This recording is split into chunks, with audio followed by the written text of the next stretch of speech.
a liberar.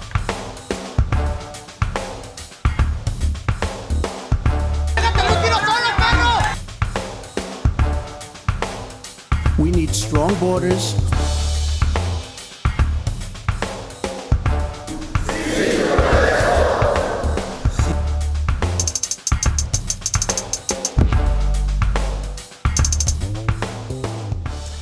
¿Qué tal? ¿Cómo le va? Les saluda Jaime Barrera y me da mucho gusto darle la bienvenida a una emisión más de Con Todo Respeto, una emisión especial donde estamos haciendo un repaso de los temas más relevantes que discutimos aquí con todos mis compañeros. Por eso vamos a ver uno de los que llamó muchísimo la atención en la última parte del año, la creación de la llamada Alianza Federalista, estos 10 gobernadores en el que está incluido el nuestro, el gobernador de Jalisco, Enrique Alfaro, y cuya petición central es revisar el pacto fiscal por considerar que les va a tocar muy poco dinero el año que viene. 10 gobernadores que integran la Alianza Federalista alzaron la voz. Reclamaron la reducción del presupuesto federal y la desaparición de 109 fideicomisos. Esperan ser escuchados por el presidente Andrés Manuel López Obrador y amenazan con acudir a instancias internacionales. Enrique Alfaro Ramírez, por Jalisco, expresó: Estamos aquí para intentar, una vez más, que el diálogo nos permita construir acuerdos con el gobierno de la República. Pero también estamos aquí para mandar un mensaje contundente de que no estamos dispuestos a tolerar más abusos de la Federación. En la entidad, se calcula que el recorte, solo en fondos, sería por más de 2.400 millones de pesos. Los gobernadores se pronunciaron por una investigación a fondo y castigo a los responsables de las posibles irregularidades en los fideicomisos, pero rechazaron la desaparición de los mismos, aduciendo que es una sentencia de muerte para algunos sectores de la población. Gracias por continuar con nosotros aquí y con todo respeto, qué bueno se puso este asunto de la Alianza Federalista. Ayer 10 estados se organizaron para salir a decirle al gobierno federal, acompañados de los representantes de sus congresos, de su poder judicial, de distintos liderazgos. Digo, el acto más grande fue el de Jalisco, ahí en el Instituto Cultural Cabañas. Al rato le vamos a poner nombre a la foto de ese evento de ayer. Pero bueno, hoy generó rápido una respuesta del presidente Andrés Manuel López Obrador, cucándolos, diciéndoles: hey, sean democráticos, primero pregúntenle a la gente. Y el primero en engancharse, ¿quién fue, Diego? Pero no era difícil saber. Lo que pasa es que el Bronco ha decepcionado, ¿eh? Antes el Bronco era el primero que se embroncaba. Es interesante, creo que la respuesta del gobernador rápida, pero la pregunta es, ¿cómo va a ser la consulta? Porque no puede ser una consulta, digamos, formal, porque los temas fiscales no son consultables. Pero la Corte ya dijo que sí se puede. ¿Qué? La Corte dijo que sí. La Corte dijo que se puede consultar cualquier cosa. Lo que dijo la Corte, es que ahí está lo interesante en el que la gente de Andrés Manuel, que aplaudía la consulta de los expresidentes, ahora va a querer argumentar lo contrario, porque lo que dijeron los ministros en aquel momento es que había que separar la consulta de sus consecuencias. A ver, Enrique, vamos a ver. Entonces, puedes hacer las consultas y las consecuencias serían otra cosa. Vamos a ver en términos beisboleros, que tanto le gustan al presidente, en el momento en que mete el screwball y nos mete a todos a hablar de las consultas ahora otra vez, que tanto le gustan a él.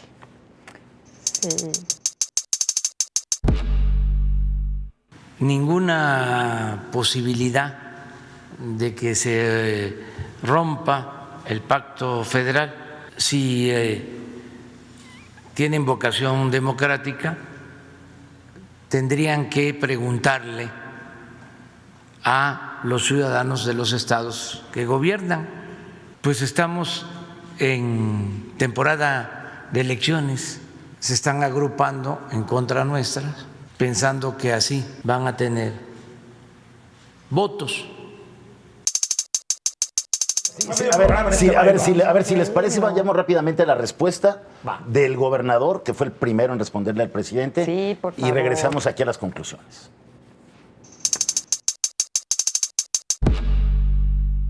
En Jalisco le tomamos la palabra. En Jalisco vamos a iniciar a partir de este momento la ruta para hacer una consulta a los ciudadanos de Jalisco para saber si están de acuerdo en que nuestro Estado permanezca en esta relación abusiva con la Federación. Una relación en la cual Jalisco aporta muchísimo a la Federación y lo que recibe son malos tratos, groserías y desdenes como los que vimos el día de hoy. Yo creo que, presidente, reunirse con los gobernadores no le quita nada. Escaló como en junio otra vez la tensión entre el presidente y el gobernador. Pues todavía no le Yo pensé que no había otro adjetivo más que decirles, que es la alianza federalista más macha y patriarcal que he visto en toda mi vida. ¿Por qué? Sí, ¿verdad? Porque de verdad eso de engancharte con esa visión, con esa aquí, a ver, cómo, ¿no? De qué se trata, pues no. Y caer en el juego del presidente, que es exactamente el mismo. Y el presidente decir que no los voy a recibir porque manchan la investidura presidencial. Eso es también patético. Primero que nos diga cuál es la investidura presidencial, ¿no? Porque él se ha dedicado. Por Dios, de verdad. O sea, mucho menos por un gobernador. Qué buen pleito de barrio. No, por recibir a 10 gobernadores, ¿no? Sí, a ver, sobre el tema ya lo planteabas, Diego.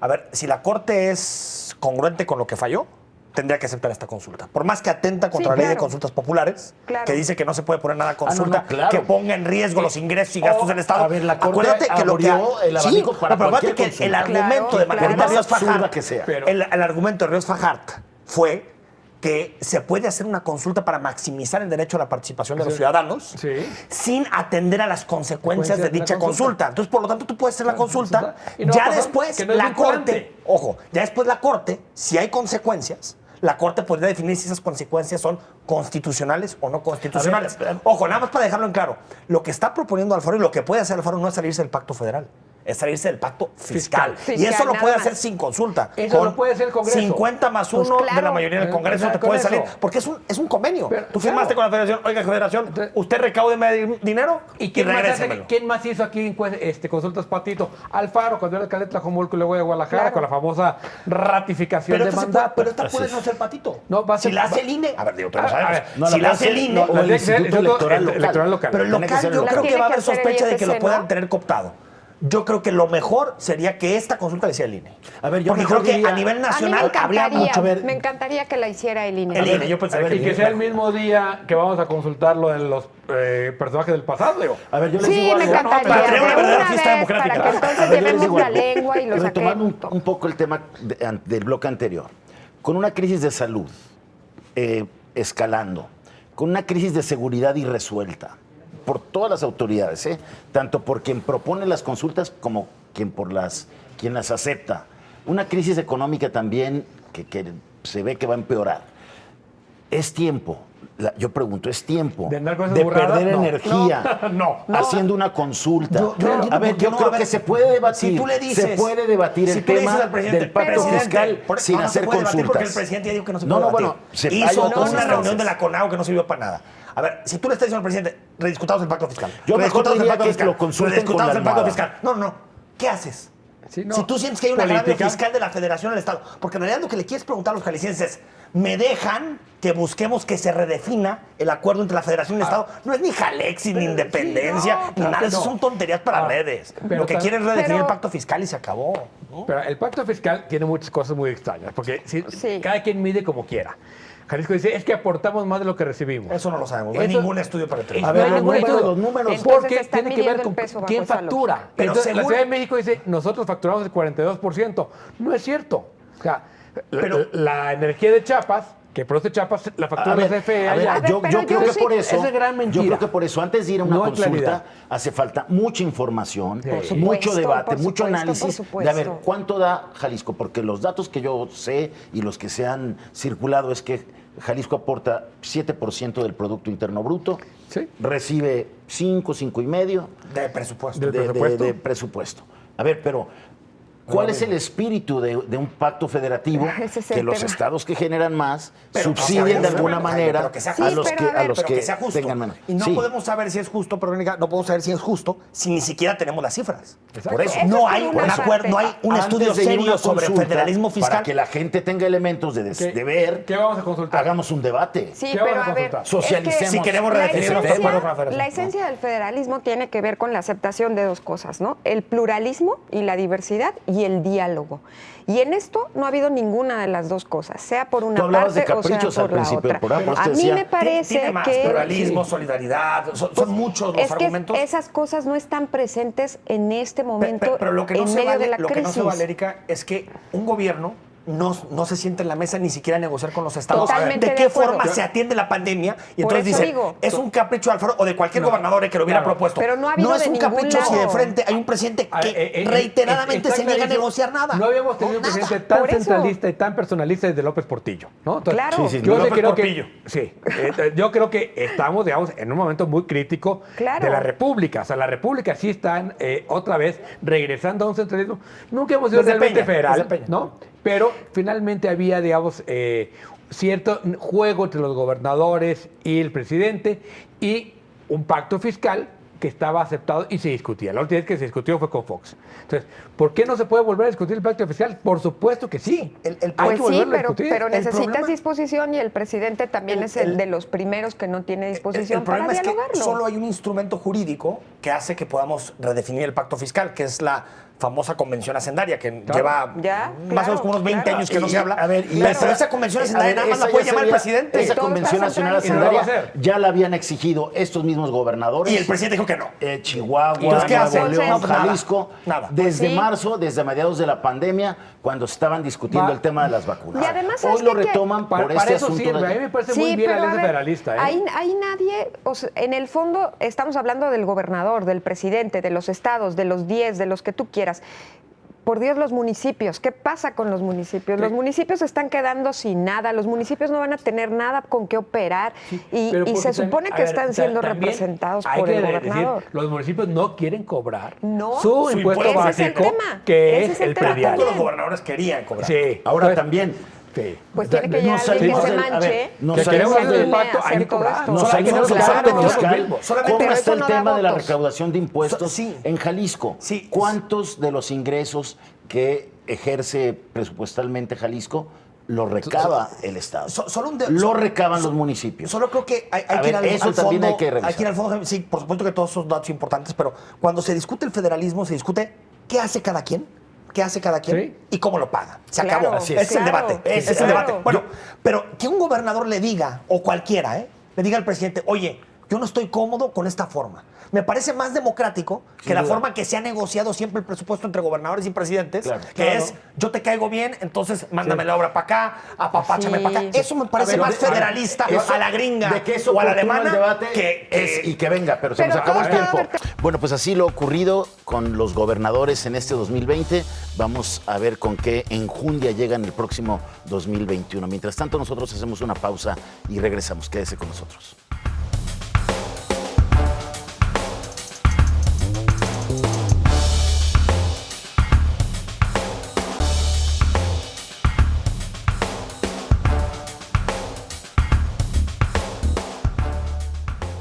Gracias por seguir con nosotros en este programa especial en el que estamos recordando algunos de los momentos más interesantes que vivimos este año, no solamente en Jalisco, no solamente en México, sino en el mundo. Y uno de los momentos particularmente difíciles fue cuando el gobierno de Jalisco determinó que sí, que había que apretar el llamado botón de emergencia. Lo que pasó con eso, lo que ocurrió con el transporte público, lo que pasó en la opinión pública y con la gente trabajadora, es de lo que hablamos ahora. Hemos tomado la determinación de que llegó el momento de activar este mecanismo, de activar el botón de emergencia. Se pensó con un propósito central: afectar lo menos posible las actividades económicas. Son 14 días de esfuerzo ciudadano para poder cortar cadenas de contagio. Van a poder operar aquellos servicios que no generan aglomeraciones. Se suspenderá la operación del transporte público de lunes a viernes a partir de las 20:59 horas y se reiniciará a las 5:30 horas del día siguiente. Se suspende la operación del transporte público a partir del viernes a las 21 horas y se reactiva a las 5:30 horas del lunes siguiente. No habrá servicio de transporte público ni de empresas de redes de transporte y plataformas. Las actividades en general se suspenden a partir de las 7 de la noche. No podrá haber reuniones de más de 10 personas. quedan prohibidas las fiestas en los domicilios particulares. También a partir de este viernes se suspenden ese tipo de actividades, que es justamente en donde mayores problemas tenemos. Necesitamos el apoyo de la gente.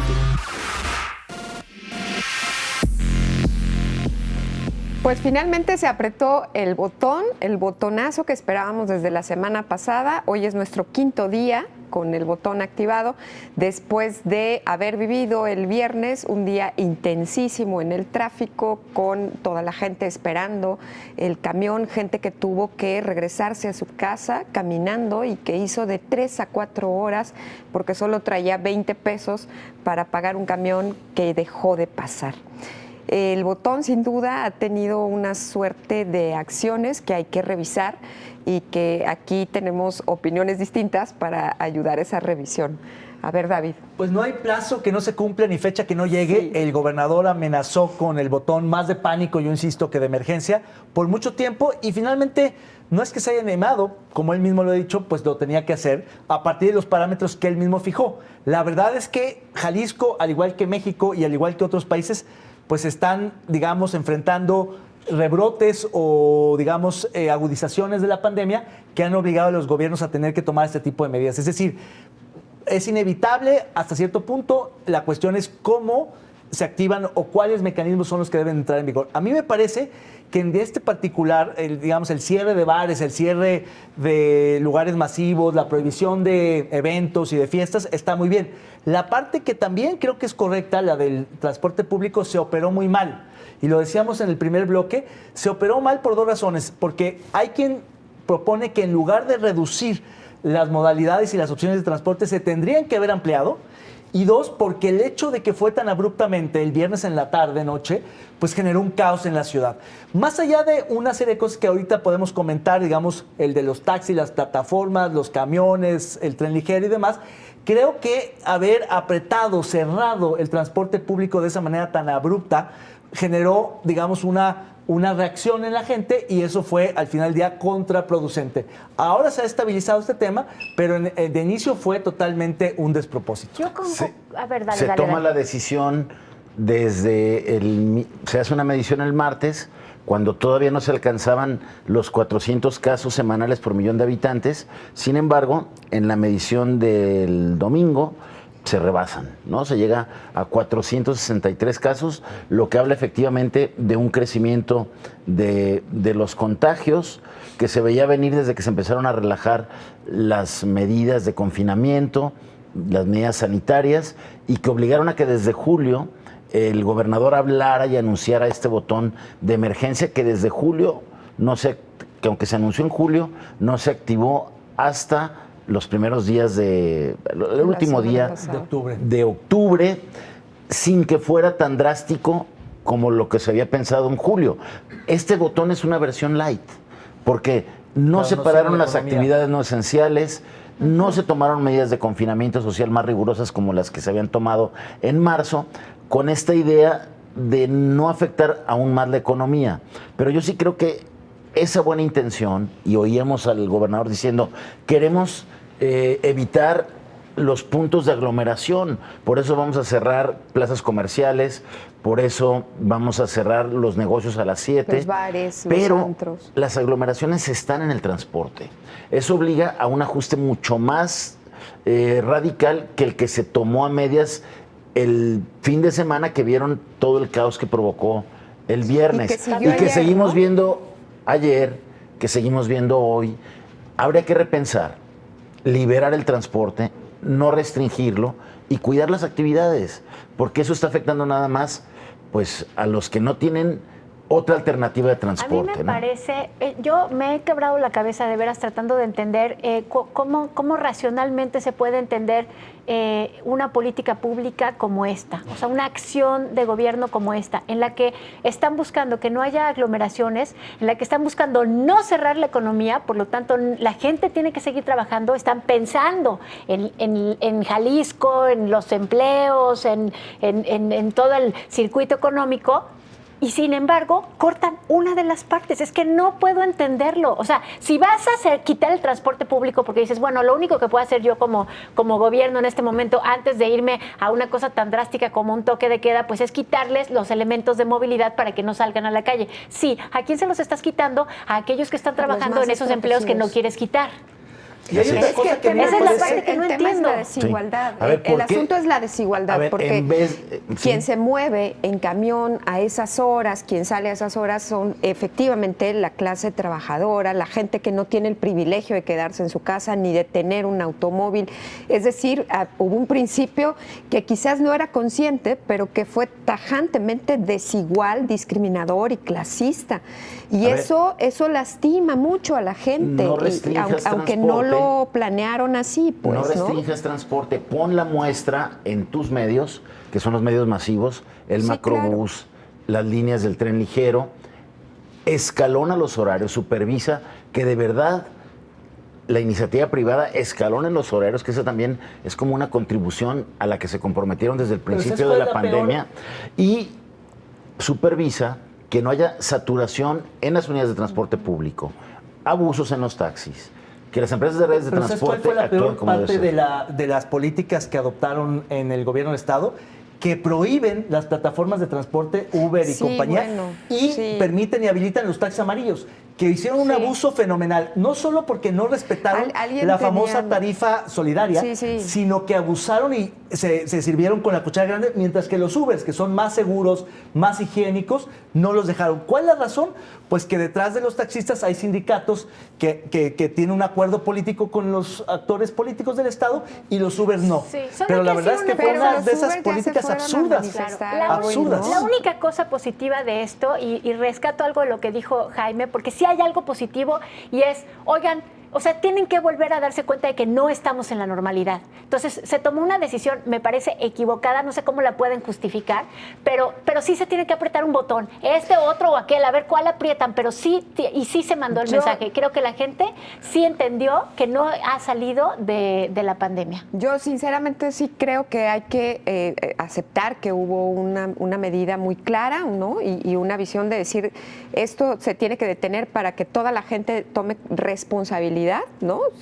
Personal, individual, familiar, colectiva, ciudadana incluso. No entiendo por qué nos cuesta tanto apelar a la responsabilidad ciudadana, pero bajo esa lógica las medidas que acompañaron la movilidad pues no fueron equilibradas, ¿no? Porque al margen de esto, pues todas las denuncias en los ayuntamientos de, oigan, aquí en la esquina mis vecinos están en tal fiesta, eso no paró las reuniones ni la movilidad, ¿no? O sea, paró la movilidad de quienes menos tienen, pero las reuniones de las casas, ¿no? De las familias siguieron dándose en muchos casos, y el ayuntamiento también, hay que decirlo, no tiene manera de mandar inspectores a todos lados. A mí sí me parece que los ayuntamientos han actuado no lo suficientemente. Evidentemente no hay, digamos, inspectores, no hay policías suficientes, como lo dicen varios alcaldes, para vigilar, para supervisar todo, pero sí ha habido cancelaciones importantes de fiestas, de eventos y demás, y creo que por ese lado, digamos que la cosa no va tan mal. También han cerrado muchos establecimientos que han abierto y que han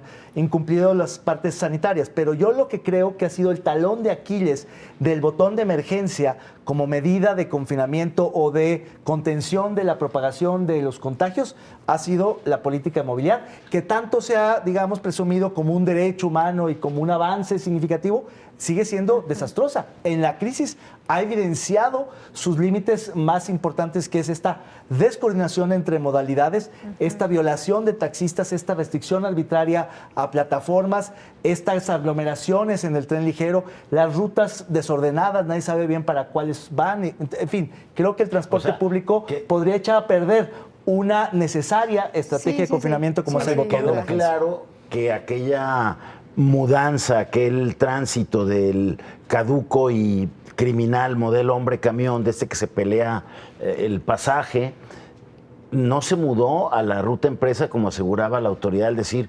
prácticamente ese proceso está terminado. A ver, no es cierto. La mala calidad del transporte en nuestra ciudad quedó evidenciada como nunca con la pandemia. Claro. Esa es la gran lección del viernes en la tarde. El transporte y la movilidad en el área metropolitana de Guadalajara es una asignatura pendiente. No está resuelta, aunque esté la línea 3 funcionando, y qué bien que ya esté. pues los taxis, los Ubers. No hay una articulación, no hay una supervisión necesaria para meterlos en orden, ¿no? Oigan, para pero meterlos además en esto está sucediendo en todas partes y son desafíos que me parece que los gobiernos no han sabido resolver, no solamente los gobiernos, sino las sociedades todavía no sabemos cómo reaccionar ante esto, pero yo creo que sí es importante que se recuerde que, por ejemplo, en algunos lugares en donde no se ha tomado ninguna medida adicional, como por ejemplo hoy en la Ciudad de México, uno de los indicadores que me parece que es el más importante, que es el exceso de mortandad, o sea, no cuántos están enfermos ni cuántos se murieron de COVID, sino este año se iban a morir 10, ¿cuántos se te han muerto en la ciudad? No, pues se me murieron 16, pero si nada más se te iban a morir 10. La Ciudad de México lidera en ese indicador en el país y claro, esto no tiene nada más que ver con las medidas del gobierno, sino ya se vio, o sea, la densidad poblacional, el COVID es una cosa urbana, además está relacionado con la pobreza, para colmo se están muriendo los más pobres como siempre, ¿no? Sí, pero sí me parece importante que los gobiernos tomen acciones, pero no podemos descansar en eso porque tampoco saben por dónde. ¿Qué queremos? ¿Que hagan un toque de queda? El gobierno recapacitó, pero este episodio aún no se ha acabado. Vamos a esperar qué otras medidas toman los gobiernos del mundo, pero usted sígase cuidando.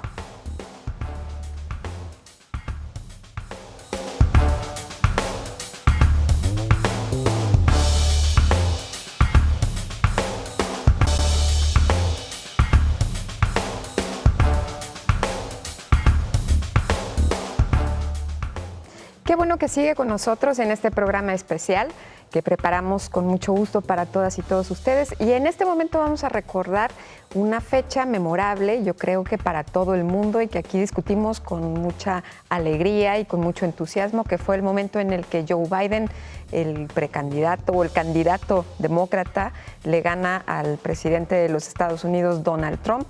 Todo un tema, aparte una elección muy cerrada que discutimos aquí con todos mis compañeros y compañeras. Vamos a recordar qué fue lo que discutimos, esperando a que en enero ya tome posesión el próximo presidente de los Estados Unidos de Norteamérica.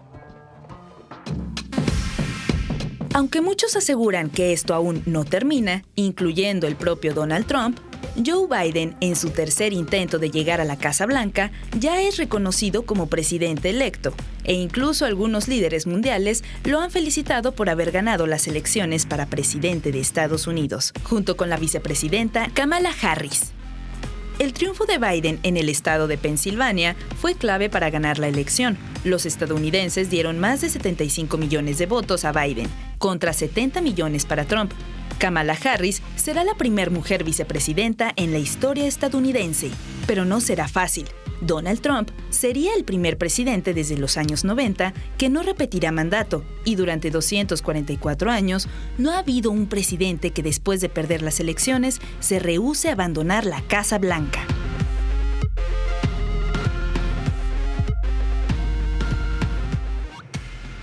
Pues Biden se convierte en el presidente más votado de la historia de los Estados Unidos, 75 millones de votos.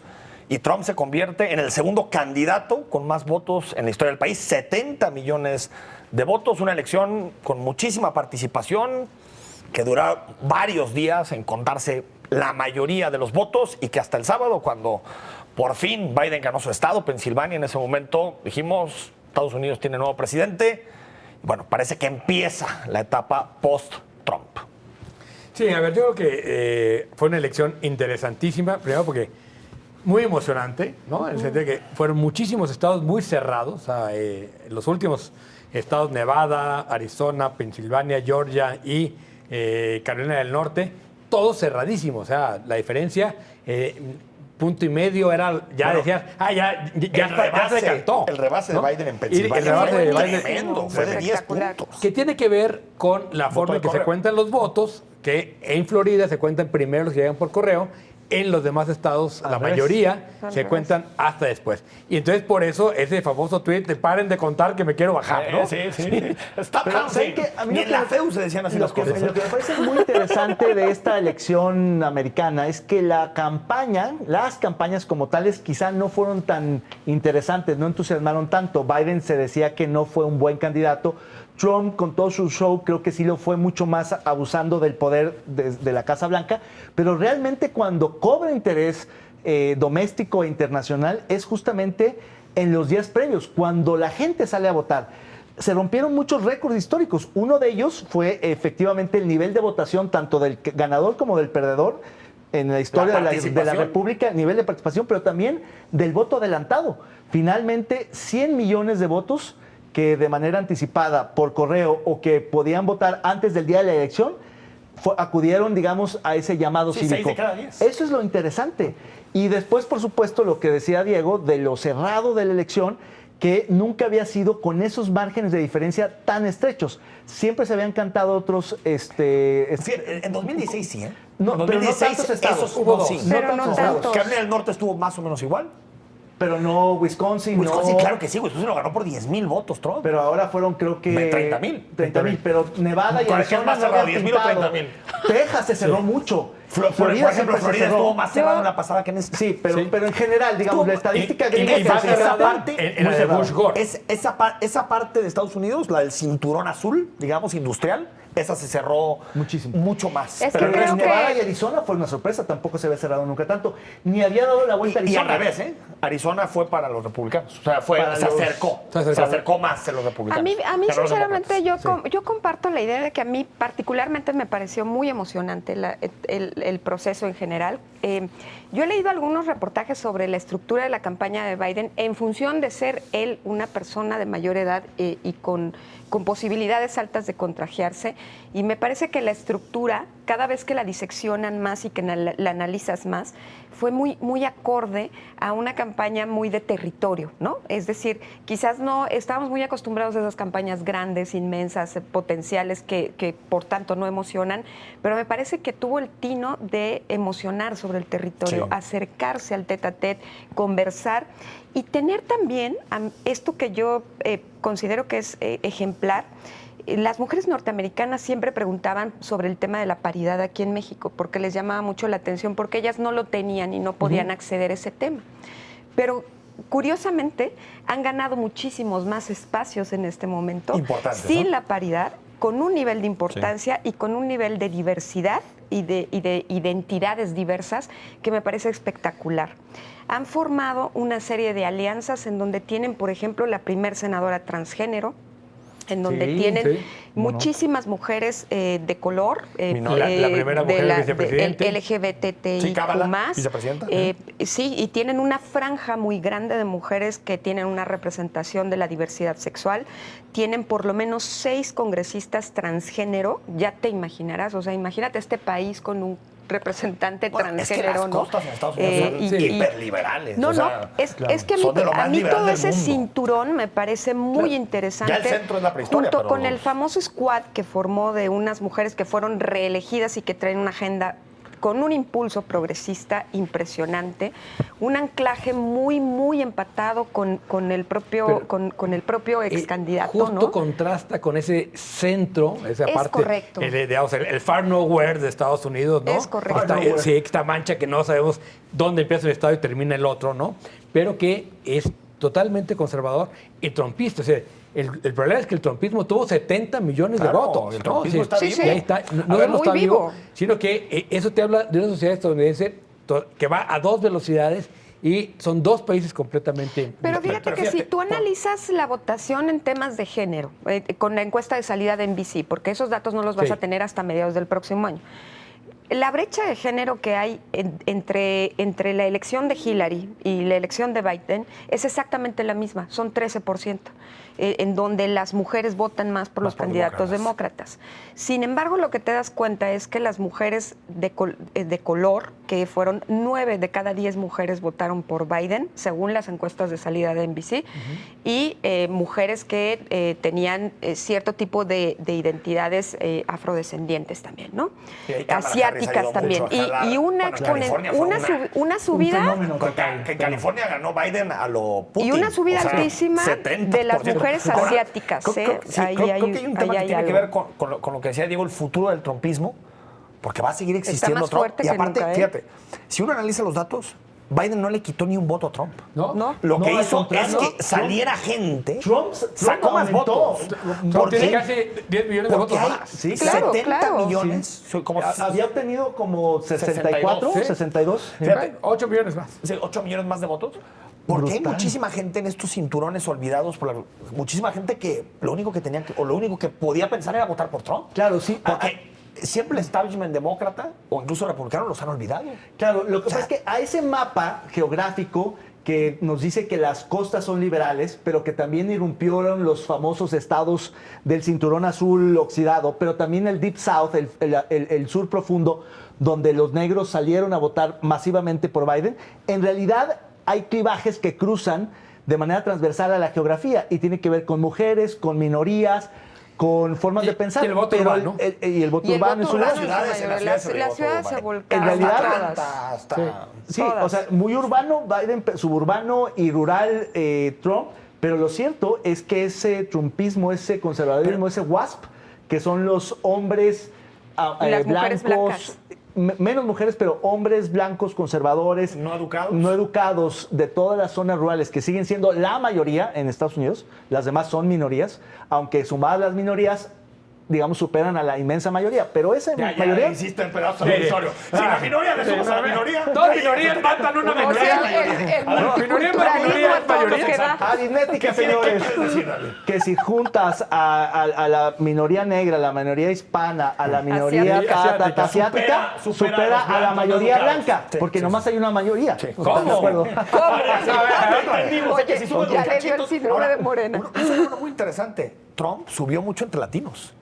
Sí. Muchísimo, pero muchísimo. Florida tal vez fue el caso más paradigmático, pero también en Texas... Es un mito el voto latino a favor de Biden. No, a ver, lo hubo más con Hillary, pero subió casi 13 puntos entre latinos. Bueno, pero las mujeres latinas sí votaron en... Pero los latinos en general, hablemos de hombres y mujeres, los dos. Finalmente lo que acabó matando a Trump fue la pandemia, porque en enero, febrero hubiera arrasado. Por supuesto. O sea, porque los números económicos fueron muy buenos. De Biden de tiros de precisión en estos estados donde hay un trabajador blanco que estaba enojado con Clinton, con Obama, y que los convenció de salir a votar y decirles, oigan, y un acompañamiento muy fuerte de Kamala Harris, ¿no? En donde iba uno y el otro. Mandaron a Obama también a Georgia. A ver, perdón. Kamala le ayudaba a tener lo que ya tenía, California, por estos eso, estados. Pero Biden era lo que significaba para los pero estados. Con todo respeto, hay que hablar del elefante en la sala y ese tiene que ver con el colegio electoral. Es decir, hemos dejado de lado el debate del voto popular, pero al final del día, la diferencia de 7 millones de votos entre Biden y Trump quizá hubiera matizado el argumento de que Trump ganaría de no haber habido pandemia. Es decir, quizá habría perdido por menos margen, pero eso no lo podemos saber. No, eso no lo podemos saber. Claro que no, pero el hecho de que el sistema electoral norteamericano siga siendo por colegio electoral directo, que tienen ellos. Pues sí, pero ya lo están cuestionando. Bueno, siempre se han cuestionado, pero puede que haya elecciones de cuestiones, luego les vale. Pero aparte yo creo que... Sí, claro, yo no noté a nadie tan a disgusto como para decir tenemos que replantearlo de una vez por todas, ¿no? Después de haber perdido el voto popular, ahí sí volveríamos a ver el debate sobre el colegio electoral. A ver, han ganado así recientemente Bush. Solamente Bush. A Gore, ¿no? Y, o sea, solamente una reelección de Bush. Y Trump le ganó, tuvo menos votos que Hillary. Pero me refiero a los republicanos. En las últimas 9 elecciones, 8 las han ganado los demócratas y solamente una de los republicanos, que fue la reelección de Bush. Sí. Seguimos con este programa especial. Qué bueno que sigue aquí con nosotros, celebrando este cierre de año. Vamos a un corte y después regresamos con los siguientes contenidos. Gracias por estar con nosotros.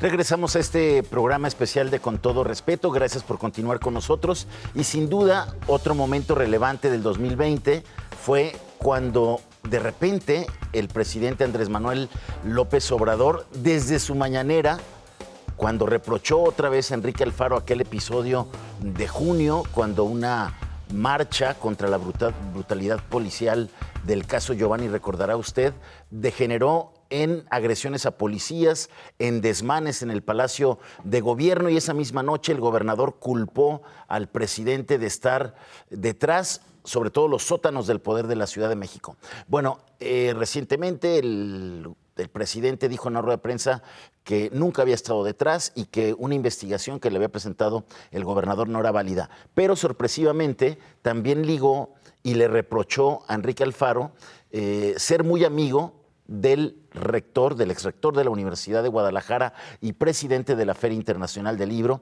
Raúl Padilla López, a quien culpó de usar pues, la plataforma más grande del libro en español para atacar al gobierno de la 4T.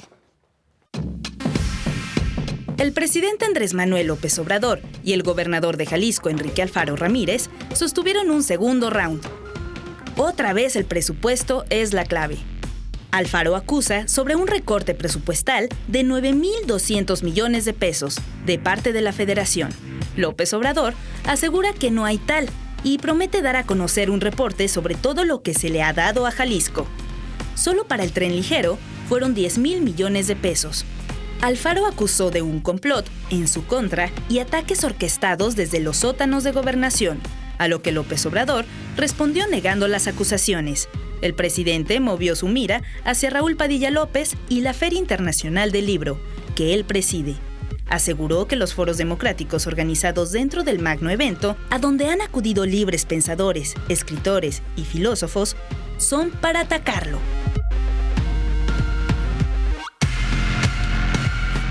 Gracias por continuar con nosotros. Regresamos aquí a Con Todo Respeto. Y bueno, pues este tema, este largo discurso que se aventó Andrés Manuel López Obrador en la mañanera del viernes pasado, hay desde su púlpito, además de la bronca, como vimos con el gobernador por el tema de los dineros, por el tema de aquel reclamo que le hizo al presidente la noche del 4 de junio, ¿se acuerdan? Cuando aquella marcha en el centro degeneró en agresiones a policías. En fin, la vuelve a sacar y dice, me entregó una carpeta, esa carpeta yo ni la leí, se la di a no sé quién, y ya me dijo que le culpan a Jesús y que culpan a un asistente de él que decía, es un pan de Dios, eso no puede suceder. Pero lo que me sorprendió a mí, lo que me sorprendió a mí es el puente para decir, y además se la lleva muy bien con un tal Padilla. ¿Saben cuánto tiene ese señor controlando la universidad? Sí, ese que desde la fila habla mal de mí. Lo dejó de tarea. Oye, y lo dejó de tarea. A ver, de tarea. ¿Sí te la tarea? Me pareció gravísimo. Me pareció gravísimo. O sea, ¿Por yo qué? lo vi, a ver, les voy a decir por qué. Porque para empezar siento que son como 3, bueno, en realidad son 4 dardos, ¿no? ¿Sí? O sea, el primero es contra Alfaro, pero ese ya nos estamos acostumbrando a que van y vienen. Sí. El otro pero dardo... ligue la transición. Sí, pero el otro dardo me parece que es a un espacio cultural que es quizá el espacio cultural más importante del país. Eso me parece muy grave. El otro dardo es al disenso, a las ideas, al conocimiento y a los libros, porque mencionó por su nombre a Vargas Llosa, a Krause y a Aguilar Camín, y hay que ayudarle porque también han venido Arturo Pérez Reverte, también han estado en la FIL. ¿Te suena Beatriz Gutiérrez Rafael Müller? Pérez Gay. Sí, no, pero estoy poniendo todavía los malos. Ah, o sea, los que están en contra de algunas de las políticas o del populismo. Han venido muchísimos. La lista es muy larga, no nada más es de esos 3. Ahora, la lista de los que están a favor también es muy larga, pero es que ese no es el punto. El punto es el dardo contra el disenso. Y el último dardo, que me parece que es el más peligroso. ¿Venenoso? El más venenoso, es que, no sé si estoy exagerando o no, ustedes díganme, pero a mí me parece que este fue un dardo contra la Universidad de Guadalajara. Que fíjense el papel tan fuerte que tiene en Jalisco y el papel tan fuerte que tiene como grupo político que en este momento respalda a un equipo político que está confrontado con el poder federal. Pero fíjense, a mí me evocó de inmediato los momentos en que Andrés Manuel López Obrador hizo política con esos dos personajes. Claro. ¿No?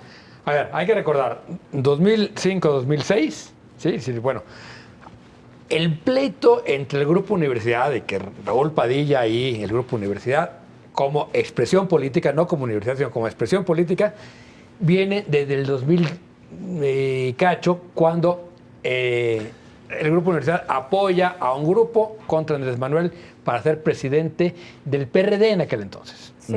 Luego se hace candidato, bueno, estamos hablando de los 90, se hace candidato al gobierno de la Ciudad de México, gana y viene el desafuero. 2005, la universidad apoya con todo a López Obrador en contra del desafuero en un mitin aquí en Guadalajara, 22 de abril de 2005. Luego viene la elección y en esa FIL, 2005, todo el apoyo fue para, o sea, todo lo que está quejándose Andrés Manuel, entonces fue ponerle la alfombra a Andrés Manuel como candidato. No nos hagamos, ¿no? Sí. Andrés Manuel vino como candidato. Ese es el episodio del 2006, en el primer intento de la presidencia de Andrés Manuel.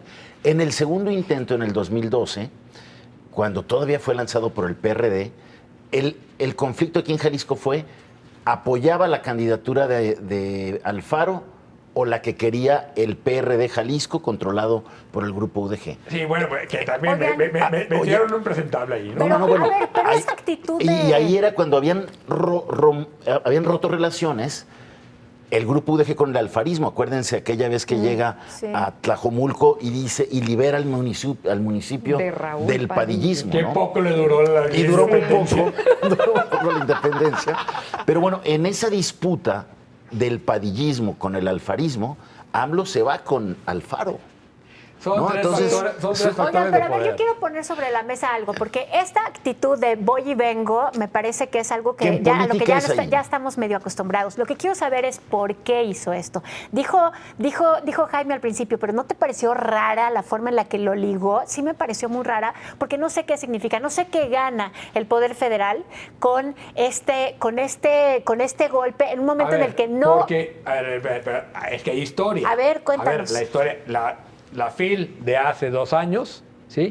Aquí en la FIL se decide finalmente la candidatura de Anaya contra López Obrador, ¿sí? O sea, hay una reunión en casa de Raúl donde finalmente se destraba algo que parecía Pero derroto. seguimos en el terreno de los rencores. La Claro, parte de por lo que gana ahorita... Es que es eso, es el rencor. Gana algo en Jalisco, gana algo en la confrontación que tiene con el grupo político de Jalisco. MC por un lado y porque para López UDG por el Obrador otro. es conmigo o contra mí. Todos los que están en contra son una sola cosa, es una melee complotista, ¿no? Es que te voy a decir por qué. Porque ha estado haciendo en sus mañaneras menciones de detalles muy de hilado fino de los estados. Entonces ha estado como metiendo su cuchara en los estados. Yo creo, y puedo estar equivocada, que lo está haciendo con toda la intención de mirar hacia el 21 y que no es nada más su habitual Pero de eso puede estar segurísimo.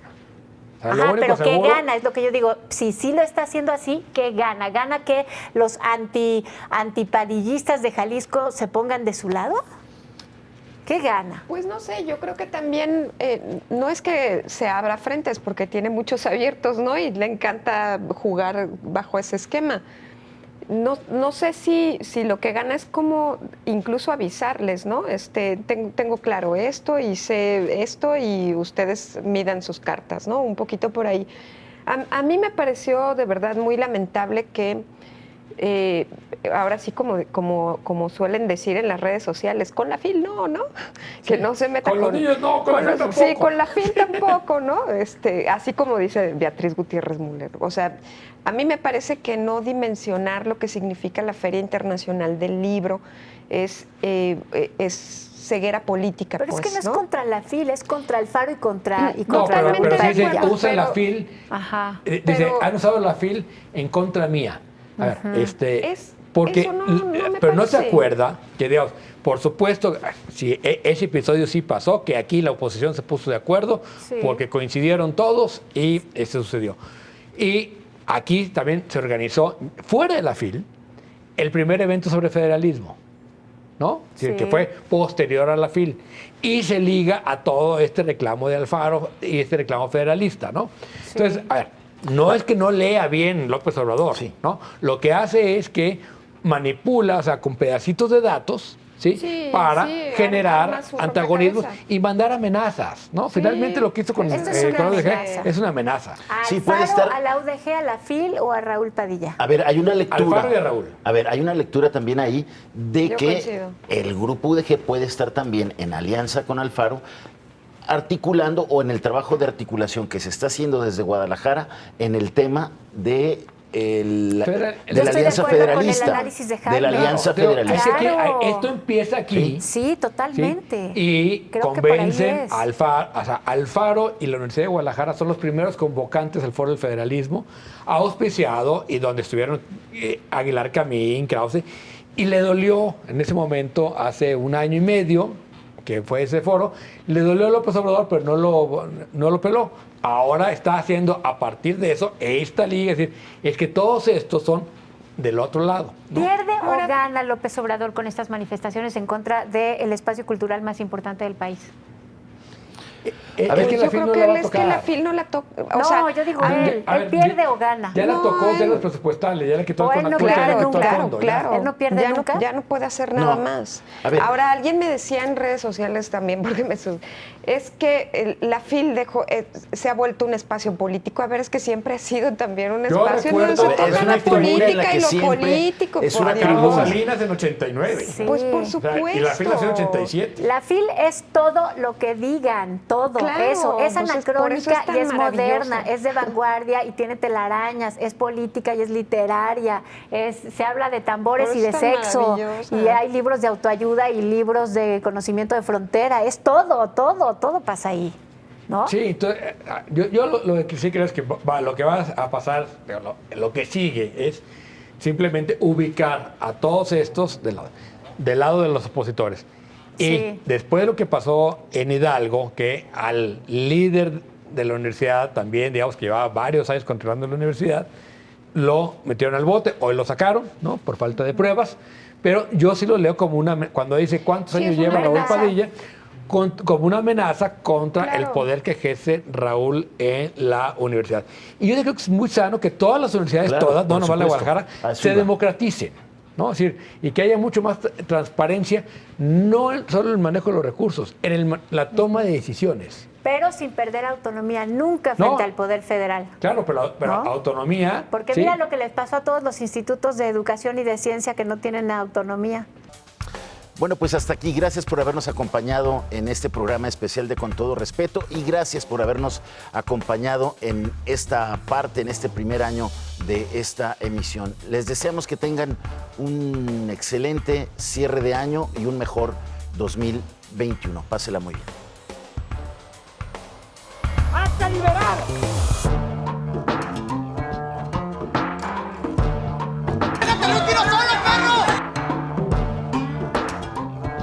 We need strong borders,